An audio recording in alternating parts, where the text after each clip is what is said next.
Magandang umaga po, muli ang inyong lingkod, si Chef Roy. Kumusta po kayo lahat? Shout out po sa lahat ng makakapanood ng video kong ito. Pagkapalain po kayo ng Diyos. Mga nagdaan pong okasyon, no? Mga Pasko, naghandaan natin nyo, tapos dumaan na bagong taon. Mas marami din nag-prepared bagong taon kasi mayroong handa sa mga bahay-bahay, bawat tahanan. Pero yung pong balikan po natin yung tungkol po sa mga pantas na dumalaw sa ating Panginoong Hesus mula pa sa silangan nang dumating sa Jerusalem. Nagtanong-tanong sila kung nasaan ipinanganak ang hari ng mga Hudyo. Inusisa po ni Herodes po yun na kailan lumitaw yung sinasabi yung bituin na gumagabay sa inyo para makarating kayo dito. Ay, nausisa ni Herodes po. Noong pong nausisa ni Herodes po, sinabihan ni Herodes yung mga pantas na sa ibang verse po ng Bible, matatalinong tao. Sa English po, wise man. Hindi po tatlong hari nakasulat, wala po tayong mabasa tatlong hari sa Bible na dumalaw sa ating Panginoon Hesus. Nagregalo po ng ginto, pabango at kamanyang. Sinabihan po ni Herodes yung mga pantas na hanapin ninyo ang sanggol, hanapin niyo ang bata. Kapag natagpuan niyo, ipagbigay agad alam niyo sa akin dahil ako man pumunta roon para sumamba. Hindi po ganoon ang balak ni Herodes, para pumunta doon para patayin yung bata. Kaya po noong natagpuan na ng mga pantas ang batang si Jesus, nakatanggap ng babala yung mga pantas sa pamamagitan ng panaginip na wag nang bumalik kay Herodes. Kaya nung umuwi yung mga pantas po sa silangan, nag-iba na silang daan pauwi. Kaya nang malaman ni Herodes, galit na galit si Herodes. Kaya binalak ni Herodes na ipapatay ang lahat ng bata sa edad na 2 taong gulang pababa.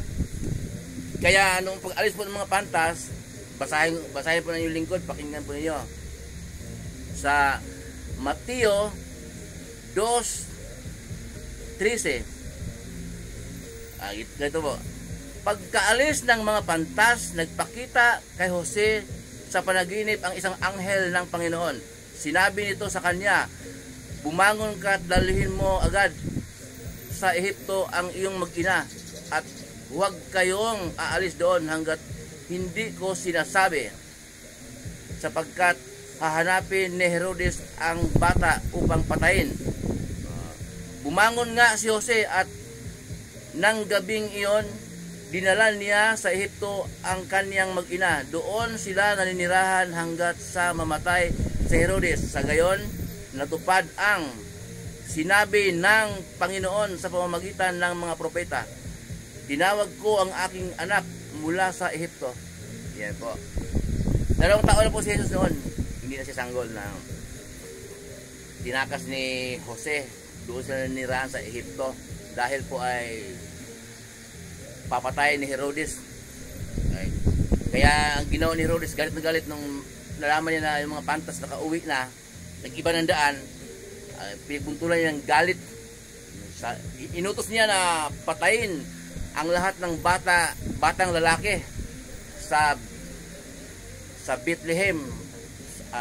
Ganun din sa mga paligid ng Bethlehem, edad 2 taon pababa. Kasi po, di ba po nung dumating ang mga pantas sa Jerusalem, nagtanong-tanong sila, nasaan ang ipinanganak na hari ng mga Hudyo? Nakita namin sa silangan ng kanyang bituin, kaya naparito kami upang siya isambahin.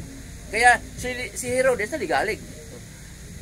Siya ang hari ng Hudyo Tapos may dumating, nagtanong-tanong, nasaan ipinanganak ang hari ng Hudyo? Akala ni Herodes, akala ng mga tao sa panahon noon, hari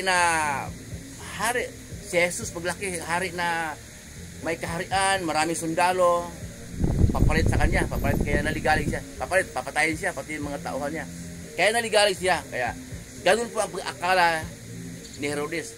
Ganun din yung ibang tao noon, ganun din pag-akala, kasi sinabi ng anghel nung kinausap ni Anghel Gabriel si Maria na lilihi ka, magsilang ka ng sanggol na lalaki at siya ay maghahari. Ibibigay ng Panginoon sa kanya ang trono ni Haring David. Maghari siya sa angkan ni Jacob magpakailanman. Ang kanyang paghahari ay walang katapusan, sabi ng anghel. Kaya ang pagkaintindi ng iba po noon, ang paghahari ni Jesus ganun, parang Haring David. Okay?